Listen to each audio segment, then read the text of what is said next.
Hide me from the secret council. We've been telling you for a long time. Well, you're hearing it from, those who know them best, right? You're hearing it from them, Esau himself. That, look, man, there are those that rule in secret places. Shalom, first and foremost, like to give all praise to Yahweh, Ba'ashem, Yahweh Shai, Ba'ashem Rakakadash. Double honors, the elders and apostles of the Great Millstone, who are teaching this truth with sincerity. And shout out to Yakims out there in the four corners of the earth proclaiming this truth. Braka the Yahweh, Braka the Yahweh Shai, Ba'ashem Rakakadash, Brakatam. There's psyops upon psyops upon psyops. You know what this really is?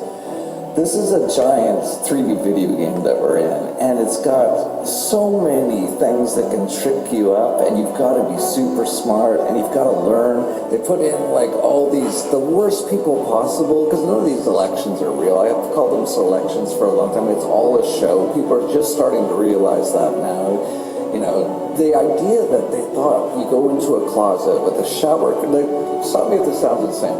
So you're in control of the country, you personally. Every 4 years, you go into a closet with a shower curtain. And there's a Israeli voting machine in there, and there's a red elephant with a pentagram on it, and a blue donkey with a pentagram on it. Finally, it's becoming very clear that that is just a joke. This is the apocalypse, the lifting of the veil. We're heading towards a dystopia, unlike anything in any movie. We'll get right back to our show, but first I urge people to check that link in the description for heavensharvest.com. We are dealing with a crazy time, as of course is by design, in my opinion. We are shifting into a new order, and it's important that we get prepared for what comes next. And I'm left behind a food ration. And like everything else, so here we go. You something code WHAM. All right, here we go. All right, now back to the video.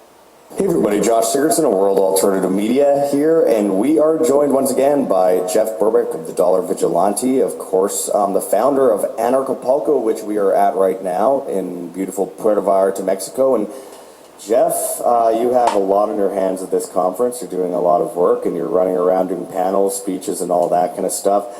I wanted to start by asking you something that I've been asking a lot of people lately, because a lot of people always ask, like, who runs the world? Who runs the world? Are there some people hidden away, some cabal, a small group of human beings somewhere that are saying, hey, we're the Rothschilds, do this? Or is there something more spiritual going on that's controlling these people? An example would be, well, why would Bill Gates spray chemtrails in the sky if it affects his own family?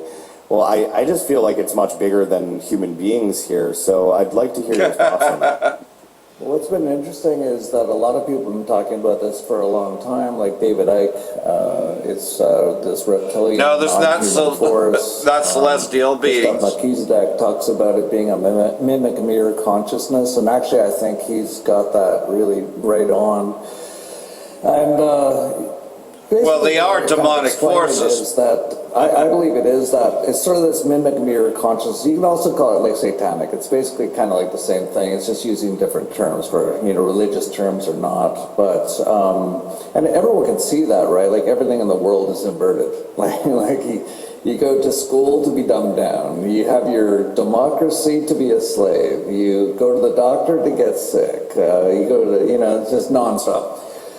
So it's very clear that everything's been inverted, and they even talk about that in the Bible. That's what the devil does, inverts everything. Yeah, aka Esau. It's actually become very clear now, especially with the latest Epstein files, where they're eating babies. So now this stuff I've been personally talking about this for quite a long time. So it's kind of interesting to see people waking up to it. And as far as people like, I have that question quite a bit too, like, why would people like Bill Gates be trying to kill everything on Earth? It's because they are basically, you could say, possessed by this force, and whatever you want to call it, and yep, demonic spirits force, at work. It actually doesn't necessarily. And Esau's a host for them. It actually lives off of our energy, but our negative energy, our louche, and this is a term that a lot of people are becoming more and more aware of. Yeah, they don't really care because they're so basically possessed by this thing And there's other levels to it as well. They probably have some sort of beliefs that they're going to, go to some special place after this. It's all this sort of, everyone's in a cult in various forms, and this cult's the craziest. And actually, a lot of it too is related to Judaism. Not all, but many of them. And for example, Max Egan's been talking about this recently. That not all, but many Jews believe AKA that they Amalek. their Antichrist here by the year 2027, I think, or 2028. And in order to do that, they need to get that mosque off of the Temple Mount. They're on these crazy, insane child sacrificing, child eating cults. It's unbelievable. And now you just look at just like today, it looks like they're getting very close now to attacking Iran, which is so heinous, just like every other attack in the past on Iraq, Syria, everywhere. Like the U.S. has attacked so many places, mostly on behalf of Israel. And that it will probably be used, I'm just guessing, to start some sort of a war that they'll say a missile hit the Temple Mount. And now the mosque is gone, because if they just blew it up themselves, there would be about 1 billion Muslims that would actually be very upset about it. Well, Jeff, have you seen recently in Iran, they burned a giant effigy of Baal, and that somehow insulted the Israelis, where they call this anti-Semitic. What does that say about them? Says everything, right? They were very upset. They burned their god. That is their god. It's Remphan or Moloch. They're kind of similar. Or Baphomet. That's what the six-pointed star of Israel is. And of course, Israel was started by the Rothschilds, and they're basically Khazarian, kind of taken over the Jewish thing. In many ways, they actually use the Jewish thing. They use that as a shield. They're very smart about that. And they've somehow made the whole world like, you can't attack Jews. And if you say anything bad about their child eating and all the evil stuff they do, they'll go, you're anti-Semitic. But they're not even Semitic. Semitic is it's a group of languages spoken in the Middle East, and most of those people are not from the Middle East, including Benjamin Milkowski. He doesn't even use his real name, Netanyahu from Poland. Almost every Israeli prime minister is from Europe somewhere. So yeah, it's incredible. But it's so incredible, too, that finally people are starting to realize this. And I have to admit that I didn't know a lot of this until October 7th. I'd always kind of avoided looking into this area. And it wasn't because I was scared. I was just kind of like, I've looked. Because they're not from, as he said, they're not from West Asia. They're not from that area at all. They come from Poland and lots of other places. They're not what they claim to be. They are imposters. And like everything else, so that's the secret council of Satan, the synagogue of Satan, which is the imposters, Amalek, and so, yeah, you speak anything against them, you're anti-Semitic, right, But, like everything else, though, they have a plan. The Zionists have a plan, for a new world order, and it's all happening. Of course, they got to give you this false flag that, oh boy, we're going after narco-terrorists. Here we go again. Cuba identifies terrorist infiltrators from U.S. Oh wait, the U.S. is importing drugs? Not the U.S. I thought they were going against, the cartels. Cuba's Interior Ministry released new findings from its investigation into the deadly gunfight between Cuban border guards and a U.S.-flagged speedboat, saying the vessel was carrying 10 armed men who allegedly intended to execute a terrorist infiltration. Havana said the clash erupted on Wednesday when border guards approached a Florida-registered vessel operating roughly 1 nautical mile of the northern coast of Villa Clara, province of an identification check. The individuals aboard the port allegedly opened fire first, wounded the commander of a Cuban patrol craft before guards returned fire, killing 4 people and injuring 6 others. Well, this totally fucking destroys the narrative that they're coming from down there. They are leaving the U.S. and going down there. So who supplies the drugs? The U.S. Well, but Donald Trump ain't going to tell you that. Mike Huckabee lifts the veil on U.S. backing for Israeli expansionism. See, it's all about, the Israeli state in Levant, ISIL, for, to put it in shorter terms. Pretty much that the Israeli state would rule, you know, and that they would steal all the property to bring in their Messiah, which coincidentally, as they're trying to bring in their Messiah, well, that's going to bring about the true Messiah, Yahweh Shai HaMashiach, will come in the midst of this war. You know, but like everything else, they believe that their false god is going to come. You know, which is Beelzebub, which is, in fact, Baal. His interview with fucking Carlson did not merely expose a diplomat's worldview, it illuminated a dangerous regional project.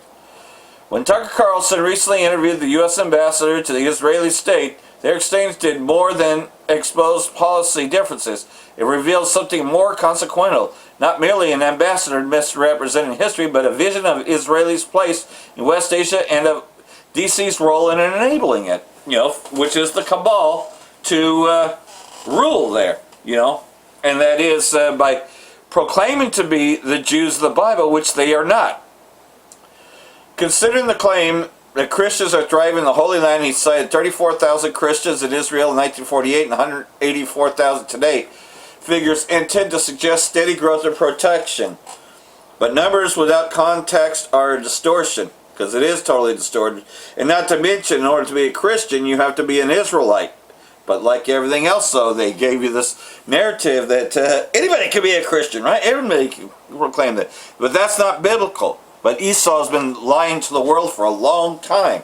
You know, that anybody could be a Christian. All you have to do is believe in JC and you'll live forever. You know, that's what they tell you. Totally distorting John 3:16.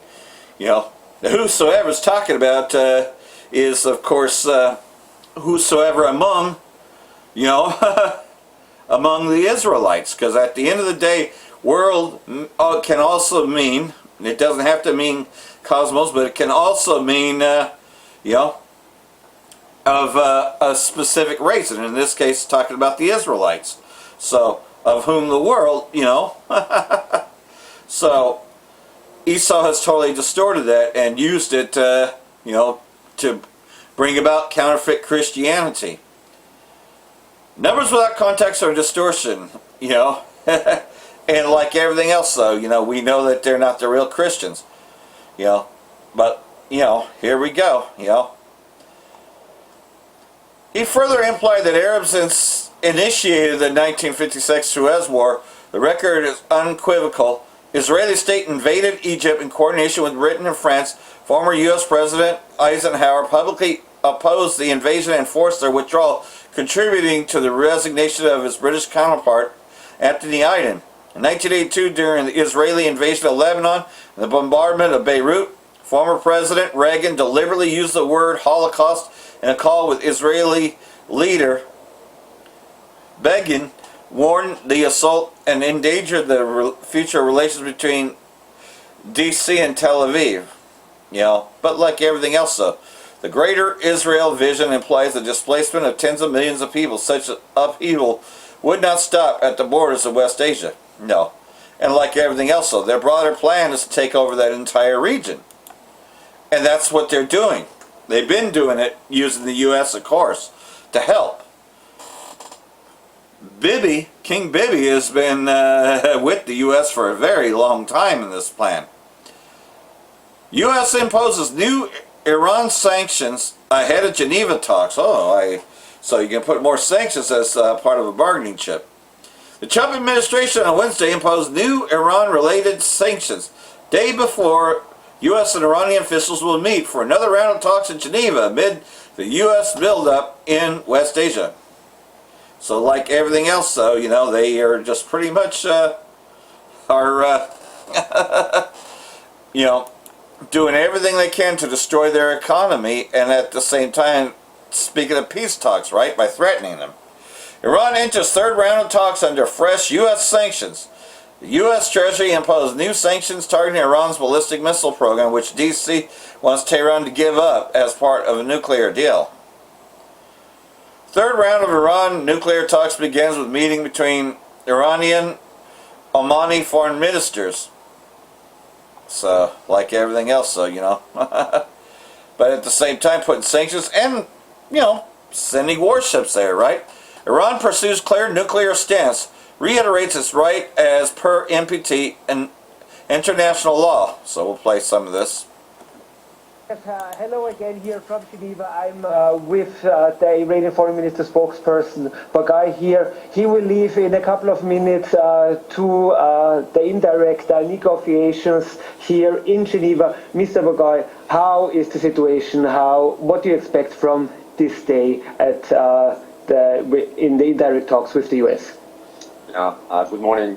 As you know, the third round has already started yesterday by meeting between Iranian foreign minister and his Omani counterparts. They exchanged views about Iran's demands regarding both issues, sanctions terminations, as well as nuclear aspects of the negotiations. Today we are going to have indirect talk, as you said. In a couple of minutes we are going to go toward the diplomatic venue of Oman, where both delegations, US and Iran, would be present, and the exchanges between the two delegations would be conducted by Omani foreign minister. We hope that the US delegations would come into the negotiating room with seriousness. We have the full team with ourselves, both nuclear technicians as well as experts on sanctions lifting and economic aspects of the negotiations. In the last couple of days, there were comments by Marco Rubio contradicting what other members of the US delegation said. What are your thoughts on these comments by Marco Rubio? Yeah, as you know, this is confusing. This has been, unfortunately, these contradictory remarks have been part of their negotiating behavior all along. And I think this is absolutely not helpful. If there is anything that they want to instruct their delegations to do or to say, they have to do it through their representatives rather than saying it in public, which would be very confusing.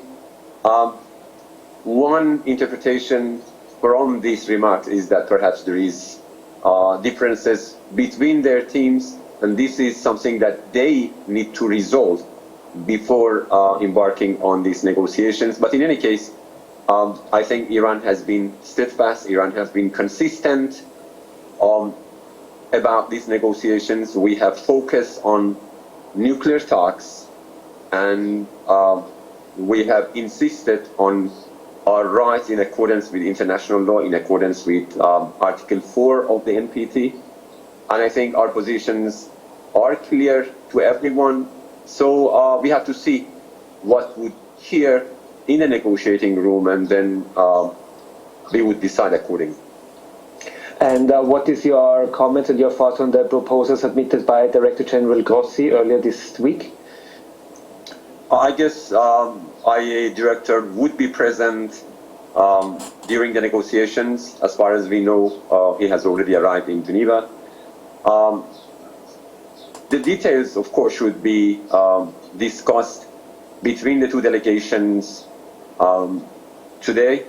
But what I can tell you is that Iran has come here with a very reasonable amount of flexibility. And at the same time, as I already said, we are entitled to use nuclear energy for peaceful purposes. That's a right that is recognized as part of our prerogative as a member of the NPT, and I think these rights must be respected by all sides in any deal or negotiations. And final question, a week ago we were standing here before the second round of the talks. You said the talks start in an atmosphere of utmost distrust. How is your feeling today? I think that simply continues. We have to be realistic. The confusing remarks, as I said, would not be helpful in creating any atmosphere of trust. Rather it would exacerbate the already situation of mistrust and distrust between the delegations. But I think, as I said, we have come here with all seriousness and good faith, and we have to see whether that seriousness would be reciprocated by the other side or not. Thank you very much. Thank you much. You just heard it. The indirect talk, the third round, will. So, like everything else, so that's it there. You know, that pretty much, though, they have a right to nuclear energy, but they're using it as a pretext to attack Iran. And they will. They'll attack them. You know that's going to happen.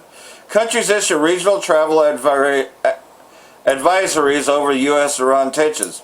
Several European countries told their citizens to leave Iran and avoid all travel to the country over regional tensions amid U.S. buildup. Several countries began withdrawing dependence of diplomatic personnel and non-essential staff from certain locations in West Asia and advising citizens to avoid travel to Iran amid rising tensions between D.C. and Tehran. So, like everything else, so, you know, more evacuations being made. So you know that an attack is going to happen. You don't evacuate everything unless you're getting ready to attack.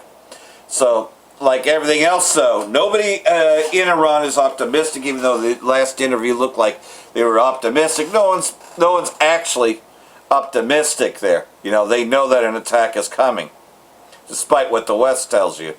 You know, Trump will say, oh, I think they want to make a deal, but we have to, you know, reinforce everything so they can make a deal.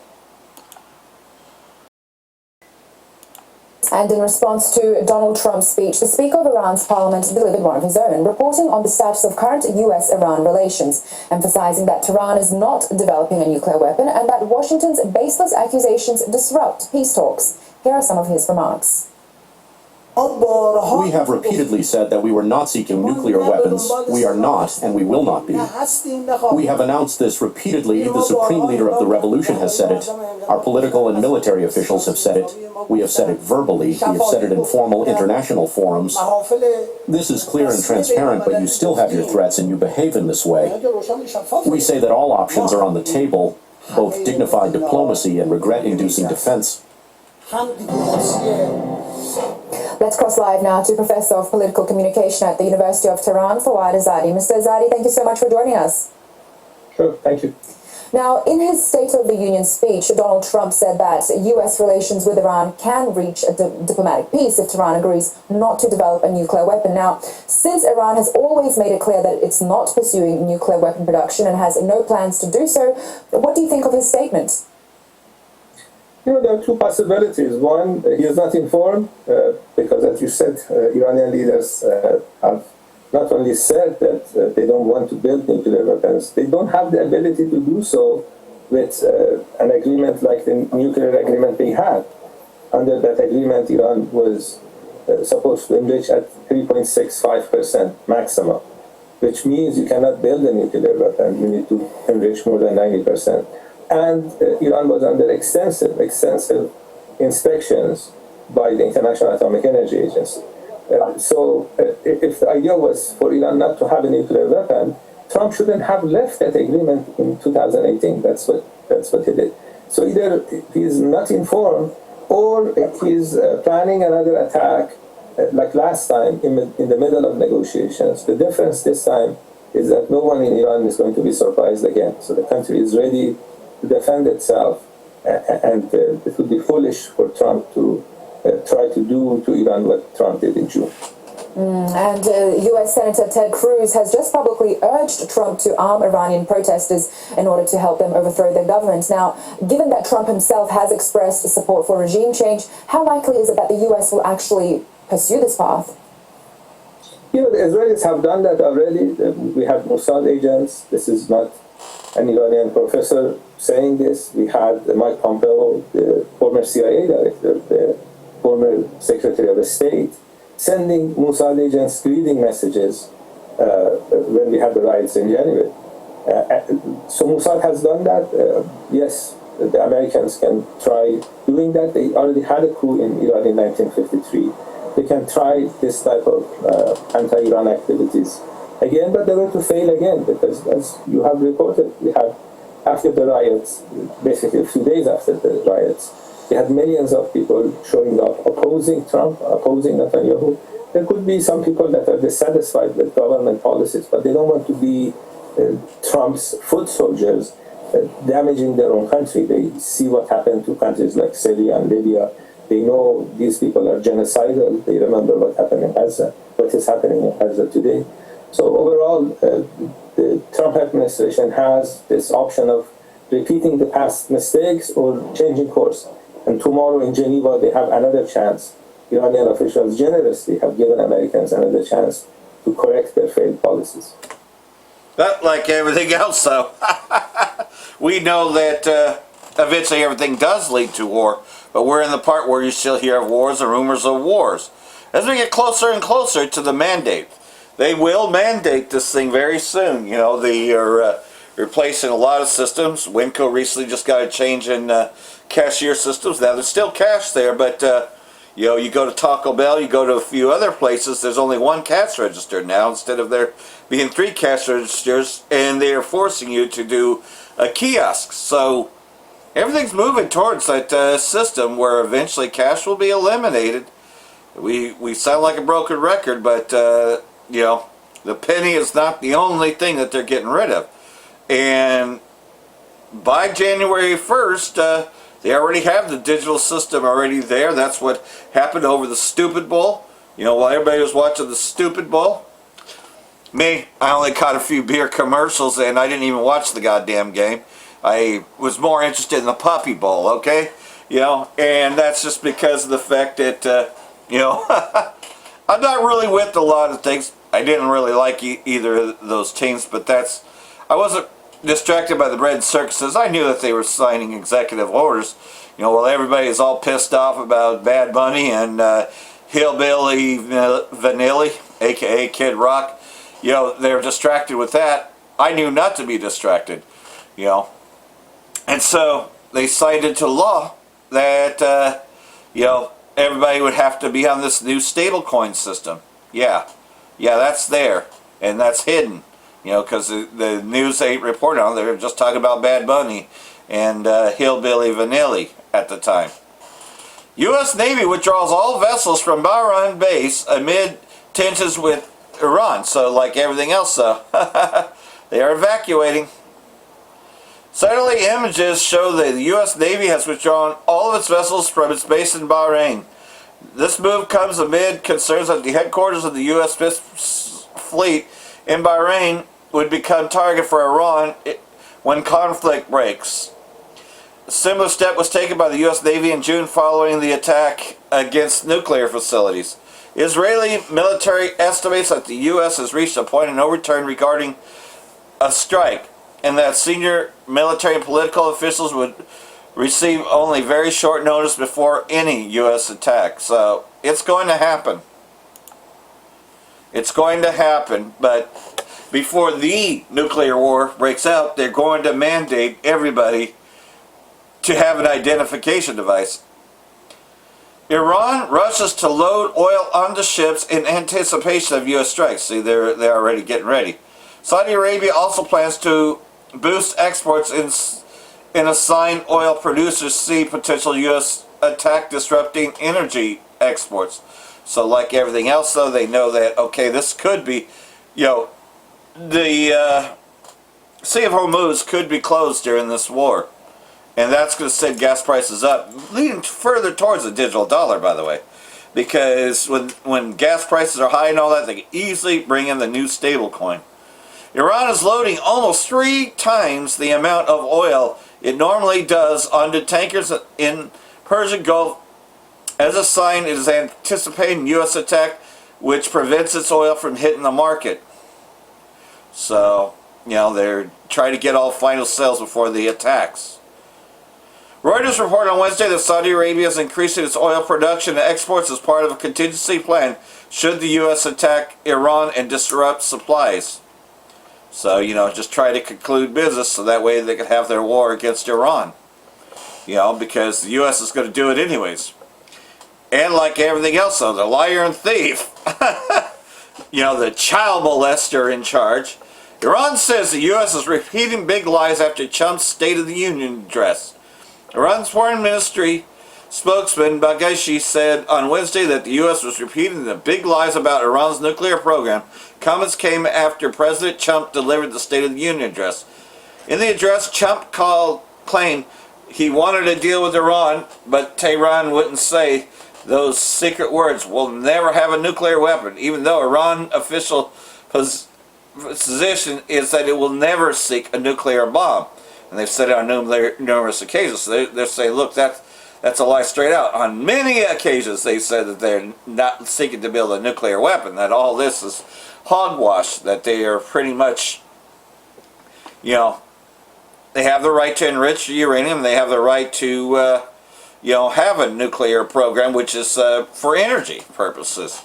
You know, not to build weapons of mass destruction or chemical weapons. And by the way, the biggest advocator to not have weapons of mass destruction, you know, and it's been discussed many times at the Geneva Conventions, is Iran. Iran knows what it's like to be attacked by chemical weapons because the U.S. and the Israeli state were supplying Saddam Hussein with many weapons of mass destruction. You know, those same ones that they used later to take him down, even though the U.S. had already blown up all those weapons years ago. But nonetheless, though, they were supplying Saddam Hussein with all those weapons, and chemical warfare was used against Iran for 8 years straight. So Iran is one of the biggest advocates of banning these kind of weapons. You know, and it's also part of their spirituality, you know, their religion, you know, because they're Shia Muslims and they do not believe in the use of nuclear weapons straight out the gate. So, like everything else, though, that totally, and they've said that religiously, they've said that publicly on numerous occasions, that they're not seeking a nuclear weapon. But, you know, everybody believes what the West says automatically, you know. But we're in the time now that Yahushua said would happen just right before his return, that, you know, you would hear wars or rumors of wars, and famines and pestilences and earthquakes in diverse places, all those things happening right before our eyes. I'll pull it out in the YLT. Why not try different translations, see what it says? You know, because we already know these words by heart. But, you know, here we are, Matthew chapter 24, and verse, we'll start in verse 5, because like everything else, though, this is also the year of apostasy and of sellouts. For many should come in my name, saying that I am the anointed, and shall lead many astray. You know, a.k.a. sellouts, a.k.a. those that claim to know Yahushua, or say that they are with them. You know. And you shall begin to hear of wars and reports of wars. See, be not troubled, for it behoveth all these to come to pass, but the end is not yet. For nation shall rise against nation. That's, of course, uprisings. And kingdom against kingdom. You know, civil war, civil unrest. And there shall be famines and pestilences and earthquakes in divers places. You know, we know this by heart, and we're seeing that as well. All these are the beginning of sorrows. And then it's going to pick up from there. You know. Then they shall deliver you up to tribulation, aka trial. You know, you're going to be brought before a judge. You're going to be brought before a trial. You know. And in other scriptures it says 10 days, you know, which is a time period. So during that time period, you're going to be brought up before trial. And shall kill you. And you shall be hated by all the nations because of my name. And what is that name? It's not JC, because all the nations accept that name. Even Islam accepts that there is a JC, you know. So it's not that name. So it is the names Yahweh, Yahushai. Then many shall be stumbled, and shall deliver up one another, just like Judas Iscariot did. You're going to have a lot of Judas goats out there. And shall hate one another. Many false prophets shall arise and lead many astray. And we see that. We see that throughout this whole thing. And because of the abounding of the lawlessness, the love of many shall become cold. You know, and that's because of all the civil war, the civil unrest, and just pretty much so, it's kill or be killed.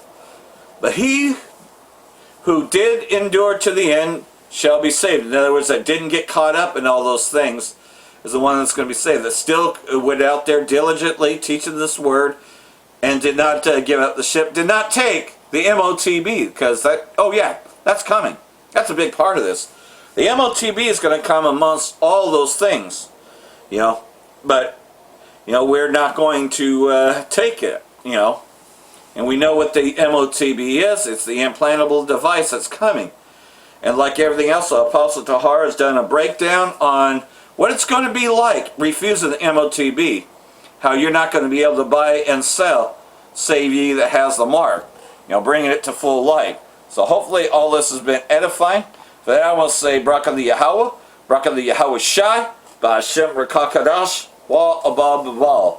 Brakathum, Jehovah elect. Shalom.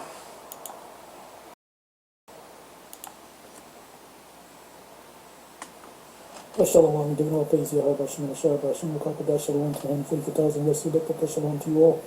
I really have nothing to teach on. I'm watching, going to my notifications, this video popped up. As you can see, I'm already into the video. It just started 13 minutes ago.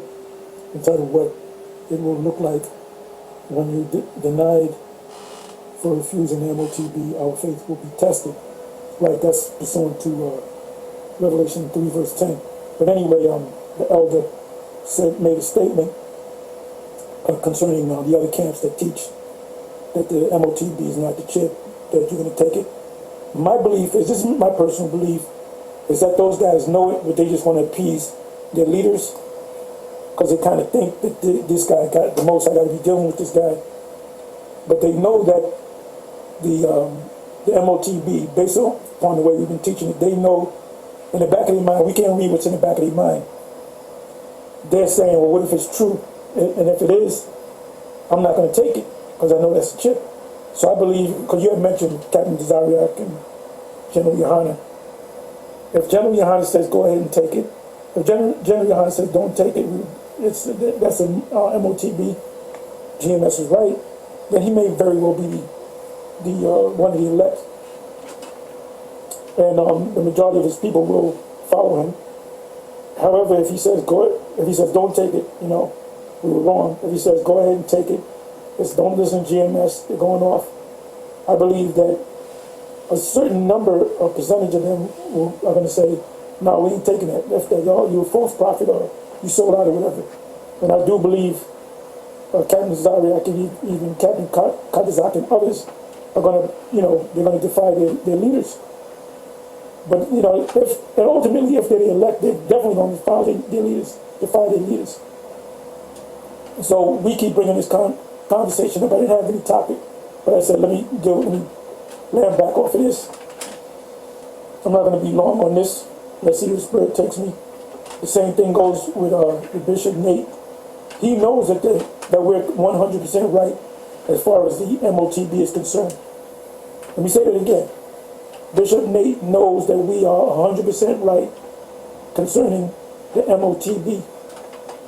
He knows that the world, in all economic sense, is going to get microchip. He knows that because he's slowly leaning toward it. The other day he spoke about this man is going to use a digital currency to cause you to sin. So he's got it kind of halfway right. But to bring it on home, you got to say you got to get a chip. Because it doesn't make no sense. Him explaining it to him and trying to explain it to his people, we laugh at it. So I know he knows that we're right. Whether it's because of pride, maybe 10, 12 years ago, 2014, 2013, whatever. He didn't see it, and now he sees it, and he doesn't want to say, oh, I was wrong to his congregation, because his congregation might leave him. And I believe Yahweh doesn't know what's going on. I don't believe he sold out. He just kept following after what Bishop Nate says. He kind of, in his mind, this is the great leader of the Most High. This is the modern day new millennium Moses. I believe he knows that the market beast is a chip. That's just my personal belief. But we'll see. We'll definitely see. But it's going to be a major shakeup. That's why this subject keeps coming up. Like I said, I wasn't going to bring up a subject on the market beast, but this came up in my notification, so I got to speak on it. So let's hear what the speaker got to say. What prompted me to make this video? UPK, they're going to endorse it, like they endorse those. Okay, you heard what he said. UPK, they're going to endorse it. like I said, if General Yohana endorses it, that means he's definitely an insider, because I believe he knows that the mark of the beast is a microchip. It remains to be seen. The jabs. I can see Captain Tazariak. We ain't no cowards. I can see Captain Tazariak, funny enough, saying, "Yo, man, I ain't taking no damn shit." I can see him saying that. I can see him breaking away from, General Yohana. If General Yohana, like I said, General Yohana can say, "You know what? The mark of the beast is a microchip. Don't take it." He can do that. He can very easily do that. But if he does the opposite, he's getting orders. He's getting marching orders. Same goes with Nate. If Nate go ahead and say, "Get it," there's nothing wrong with it. He's definitely back that page. There's no way. It's too much evidence out there. It's too many. We brought too many receipts to the table. We presented too much evidence to the table. The evidence is overwhelming. Now you got Edomites that can actually see it, and you can watch this video from the beginning. All right, starting with my commanding general. We're not a coward. This is our new form of identification. I don't even believe any of them guys took it. I don't believe Captain Tazariak took it. I don't believe General Yohana took it. General Yohana said, "I'll take 3-4 of them bad boys." Y'all remember when he said that? I got it on record. Casey said I never said that. I got it on record. When you said the first time you made a statement on the C. Ragamuffin jump shot, you said and I got it on record. You said you stuttered a little bit when you said it. I forget exactly what you said. I'm not going to go look for it, but I got it on record. And you kind of stumbled when you said, you kind of pushed it. Go ahead and take it. Go ahead and take it. We know the white man's the devil, but go ahead and take it anyway. And then you said you was on Sarnet's show, and you said that the white man doesn't want you to take it. No, he doesn't want you to take it so he can take it. So he tells you to take it so you can say, "I'm not going to take it because the white man said to take it." And then General Yohana says, "Then go, but take it anyway," because the white man's using reverse psychology. That's a video that he did.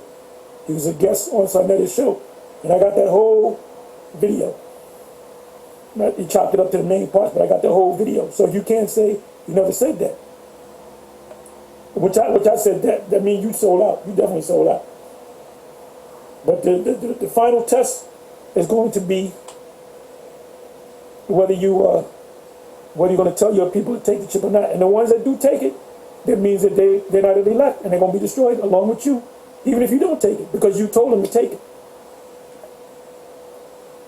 There's nothing wrong with it. It's not the mark. We told you what the mark is. That remains to be seen. That remains to be seen. If Captain Tazariak, Captain Katazak, and others don't take it, that could pretty well mean that they could be of the elect. They come to their senses, their spiritual senses.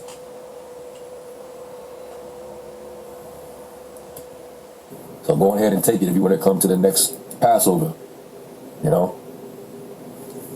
or take it if you want to, if you need to get a job because you still need to, pay your fees, to come to these feasts, or send your tithe. ISUPK, they're gonna be in a pickle too, because then they're gonna be thinking about what Great Millstone been saying all these years and how. That's what I'm saying. A lot of these people are gonna say, "I don't know, man. GMS been saying this, and they've been describing it in full detail, so I don't know." Hey, these women gonna get caught out there, man. These women, they're gonna get caught out there, especially if they don't have a Hebrew Israelite man that has this knowledge. They're not gonna know what the fuck to do. They're gonna get a lot of these black women to take it because they're gonna threaten them with the food stamps, EBT, Medicare, Medicaid, WIC, Section 8. Basically, if you don't take that chip, you're gonna be asked out. So you women are gonna fight to get that chip. Like I said, it remains to be seen and a lot of people just gonna take it anyway because they don't watch these videos. When they come across a GMS video or any video, they don't take this seriously. It's just entertainment, Nate he's been trying to slowly come around, but he's still tiptoeing. He better come full circle, because if he says it's all right, go ahead and take it. I think he's gonna say, I was wrong. I just believe, that's my personal belief. But if he doesn't, he is going to die whether he takes it or not, because he's telling his people to take it. And I also believe that there's possibly elect members in IUIC that's going to go against Bishop Nate. You know, it may be a split in the school, but it's going to be a major shakeup. And you women are going to be asked out. You're going to be asked out. You know, he doesn't want to just flat out just tell them what it is. Yeah, keep tiptoeing if you want to. They ain't going to be tiptoeing through the tulips anymore. When they give you that deadline, I see it. They're gonna get it. You got a deadline. Then when the deadline comes, you don't get that check. Oh no, I'm good with my smartphone. Oh, but they can hack your smartphone. They can hack your chip too, I believe. So there's gonna be a deadline as to whether you're gonna get it or not, and you're gonna be out there. You know, you're gonna be off the grid. So are you ready to be off the grid?